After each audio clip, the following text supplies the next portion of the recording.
в студию Надежду Савченко. Идем?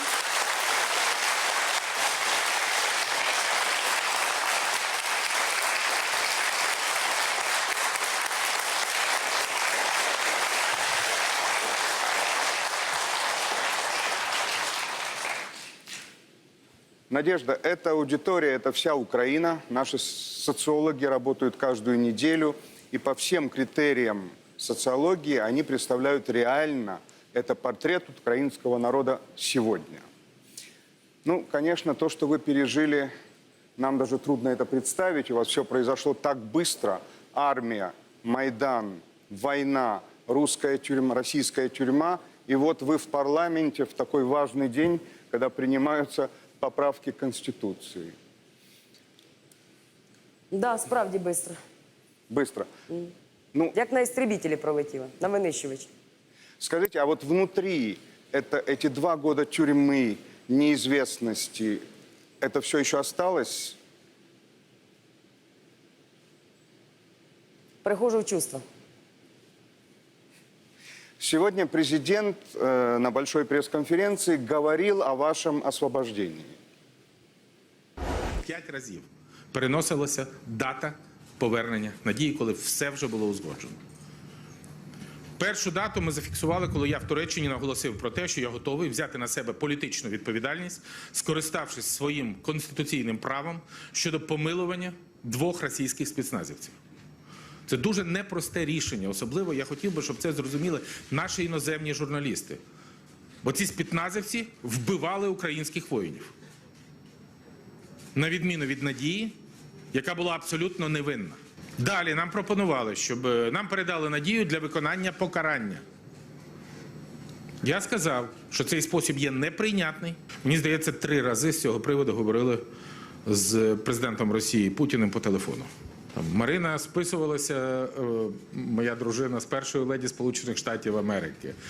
Віктор Медведчук в 3-сторонній контактній групі має одну виключну функцію – звільнення заручників, які розташовані в Російській Федерації в першу чергу і на окупованих територіях. Чи був він залучений до процесу звільнення Надії Савченко? Так, він був залучений. 2 він координував окремі дії з російською стороною. Но рішення приймалося під час моєї телефонної розмови з Путіним. Надежда, вот до вас эта информация доходила каким-то образом про все дипломатические усилия вас освободить? До мене доходили чутки. Це можна назвати інформацією. Я могла отримати інформацію тільки від консулів і від адвокатів. Ніякого конкретного рішення або інформації я не чула. І я ні в чому не була впевнена до останньої хвилини. До последней минуты? Абсолютно. Вот вы рассказывали, как последние несколько часов вы провели в автозаке, не зная, куда вас повезут. Так.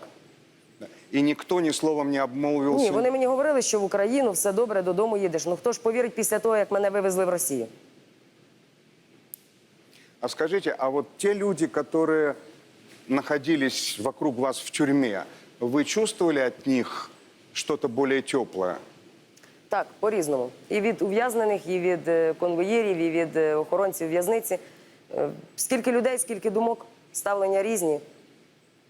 Було й добре. Відчувала й підтримку. А вот, Надежда, в Украине, да и в России очень много говорилось о том, что ваше возвращение взорвет украинскую политическую систему, что политические лидеры не очень даже хотели вашего освобождения. А у вас такие мысли возникали вообще? Ну, якщо я буду балістичною ракетою або бомбою уповільненої дії, то явно не для своєї України, а для ворога. Ні, не взірву я Україну. Я тут не для цього. Я не для цього живу і не для цього поверталася. А вот вы сказали на той же первой пресс-конференции после освобождения, конечно, такой был вопрос, и вы на него прямо ответили, что если украинский народ вас попросит служить президентом Украины, вы согласитесь. А у вас вот есть такая амбиция, желание стать лидером в стране? Я літати хочу. Я хочу літати. Але я зроблю те, що повинна зробити. Я хочу, щоб Україна була сильною. Я хочу, щоб мій народ мав надію, віру і гідне життя.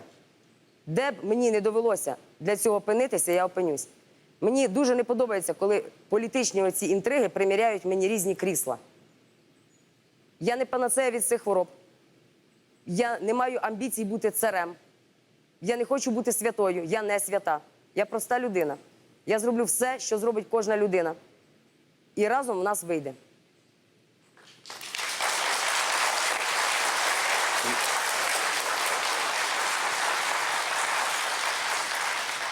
Вот, Надежда, я говорил, вот армия, Майдан, все очень быстро, война, тюрьма и ваше возвращение. Вот вы вернулись в другую страну по ощущениям, она изменилась после Майдана и после войны, ну еще не после войны, к сожалению. Так вона змінилась. Вона змінилась в кращий бік. Я взагалі приємно дивуюся зустрічам з людьми, які от говорять розумні речі, які показують, що навіть поглядом показують, що вони більше не потерплять приниження. Вони не готові нікому кланятись.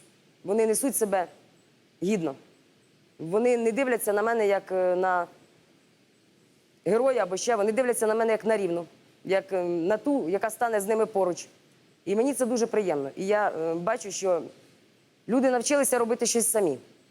Тобто ми більше, ми кричимо постійно, там влада або ще щось, ми й будемо кричати, тому що воно це є і так правда. Але люди навчились починати з себе. Я побачила, що моя країна змінилась в кращий бік. Наведу приклад, я його вже наводила, але скажу про поліцію. Я підійшла перший день до Верховної Ради і пішла гуляти, бачила поліцію, стала, дивлюся, в них погляди інші. Знаєте, от раніше власть імущі дивилися на народ так дуже зверхньо. А ці хлопці стоять і дивляться тобі прямо в очі, прямо в душу. І коли я в них запитала, ну як, мотивації вистачає, він на мене подивився і каже, тобі вистачало. Я кажу, я й без мотивації. Він каже, так що ти в мене питаєш? Ви знаєте, от мені сподобалось, що таке запитання моє його принизило. Тобто він відразу дав відпір. Значить, ми тепер дамо відпір кожному, хто намагається буде нас принизити.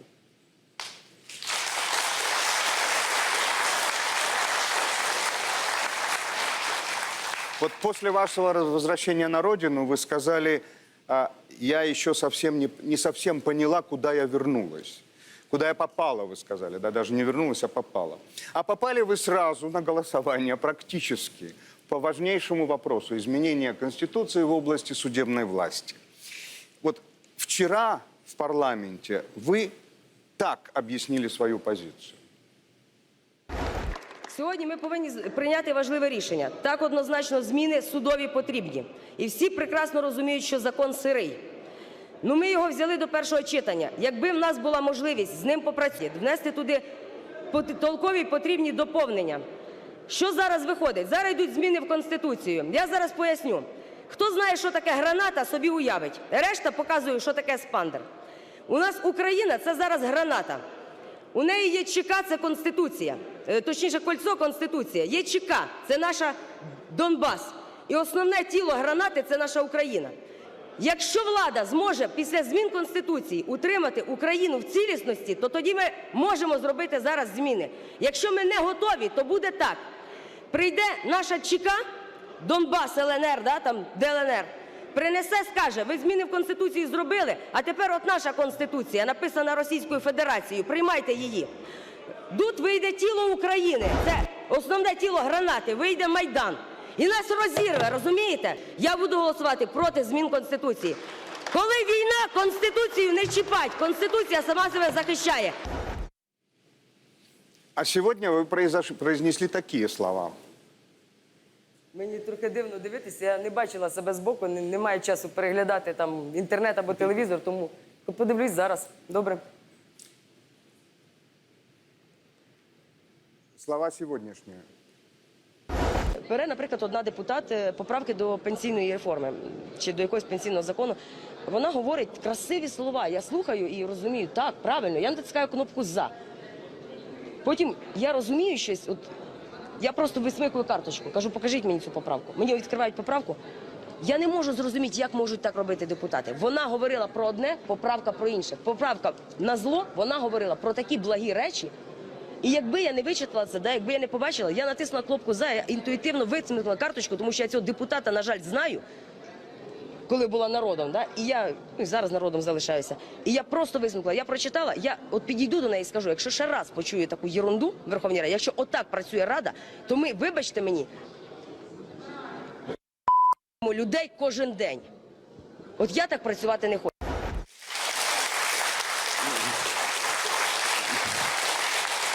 Так, вот у меня вопрос. Вы поняли, куда вы попали? Чи зрозуміла я, куди я попала? Ну, для початку мені треба навчитися бути більш культурною і вихованою. Я, напевно, ще трохи дика. Дійсно, там армія, війна, Майдан.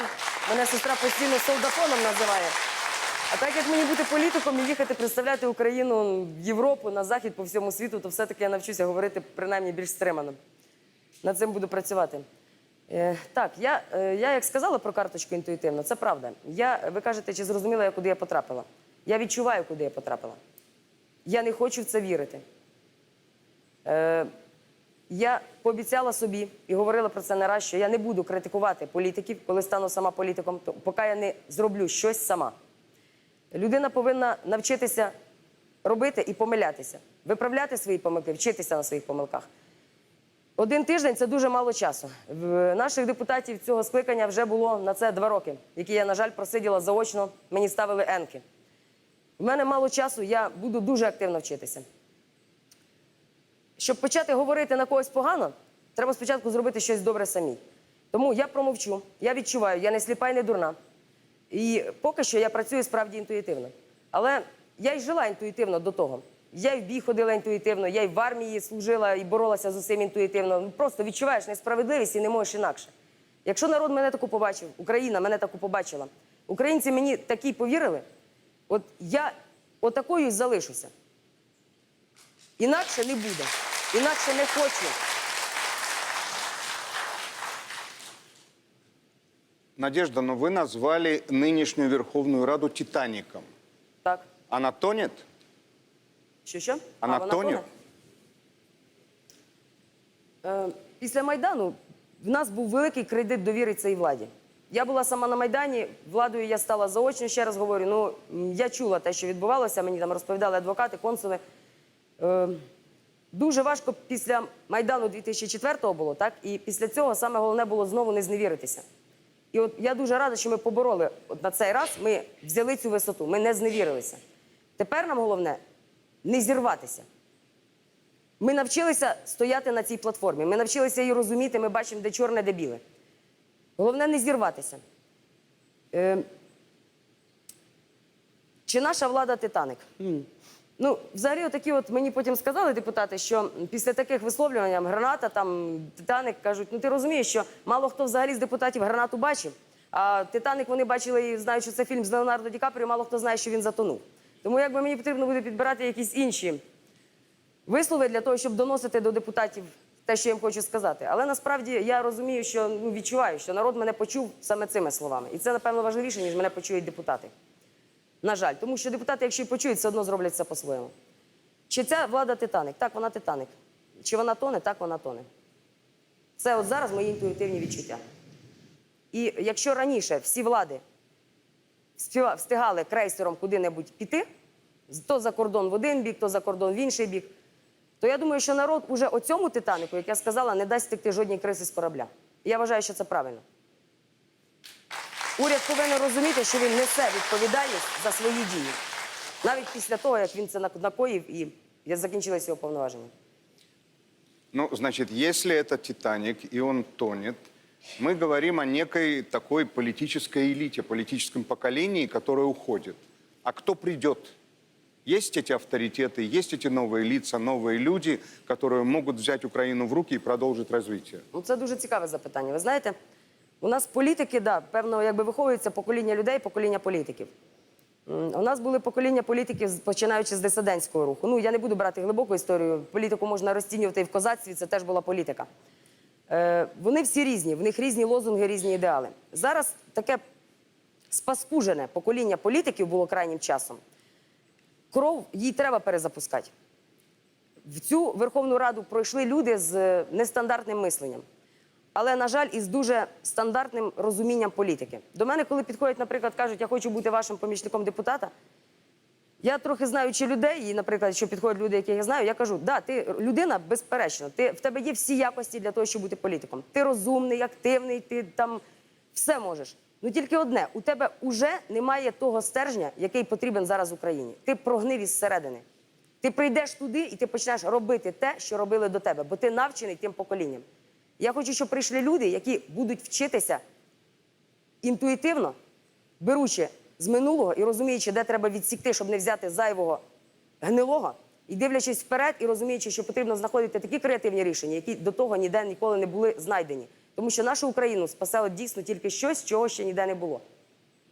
Принаймні, дуже хочеться в це вірити. Можливо, це лірика, можливо, це філософія, можливо, просто мої сподівання.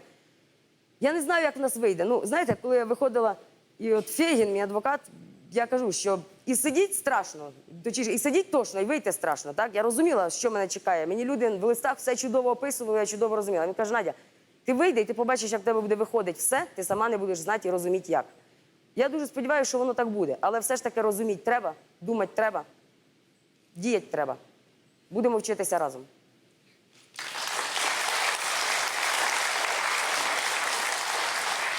А как у вас складываются взаимоотношения с лидером партии Юлией Тимошенко? Были эти новости, что вы цветы не хотели получать от нее, как только вы приземлились? Ви знаєте, я квіти не захотіла отримувати ні від кого. Ви зрозумієте, 2 роки одиночки. Я забула, що таке тактильні відчуття. До мене торкалися тільки коли мене обшукували. А це далеко неприємні відчуття для того, щоб потім відчувати, до тебе торкається людина і тебе перетіпує.